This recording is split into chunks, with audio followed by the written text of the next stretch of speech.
We tend to treat the ground we walk on as a solid, permanent boundary, and the history of our world as a series of events easily explained by conventional physics.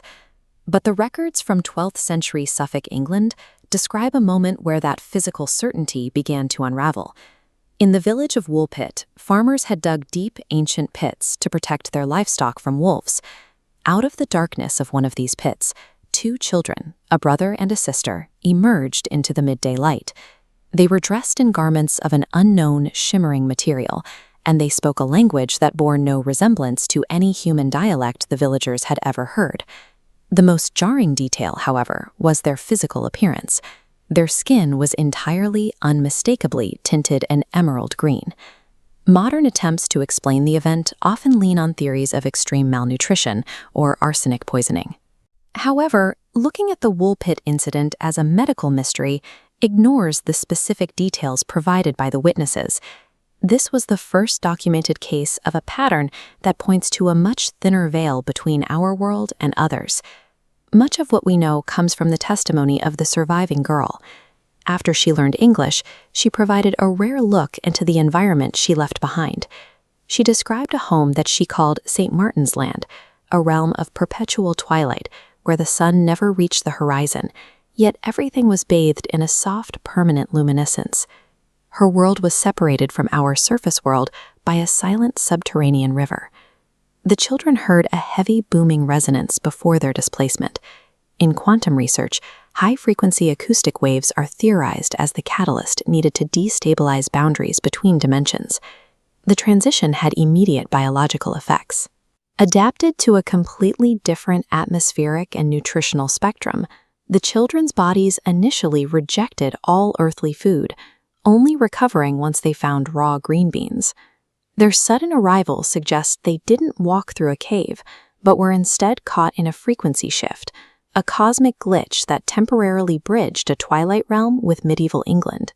This wasn't an isolated incident in the English countryside.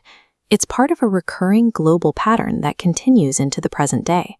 Medieval chroniclers like Ralph of Coggeshall recorded the Woolpit case as a sober historical fact, documenting details that defied the religious and scientific understanding of their time. Similar markers appeared in Nuremberg in 1828, when a teenager named Kaspar Hauser emerged from the shadows. Like the Woolpit children, he claimed to have come from a dark, subterranean world where the sun never shone. We see this exact pattern again in 1954 at Tokyo International Airport. A businessman arrived at customs with a valid passport from a country called Taured. The documents were authentic, but Taured does not exist on our maps. After he was detained in a guarded, high-security hotel room, he vanished overnight without leaving a single trace. These events represent bleed-throughs, moments when the barriers between parallel versions of Earth wear thin, depositing foreign matter into our timeline until the universe exerts a correction. When we link the accounts from Woolpit, Hauser, and Taured, we find a consistent timeline of evidence stretching across centuries. The records kept by observers throughout history show a physical reality that repeatedly overrode the theological and scientific constraints of their eras. Every case shares the same forensic markers: subterranean origins, linguistic anomalies, and a severe mismatch between the traveler's biology and our environment. This data suggests our planet is a shifting mosaic of overlapping dimensions and hidden ecosystems, rather than a single, solid sphere. Tectonic shifts or acoustic resonance can temporarily open these doors, allowing matter to pass through. The Green Children of Woolpit represent the rare travelers who managed to stay and survive the crossing, adapting to an alien sun, while their story became a permanent record of the breach.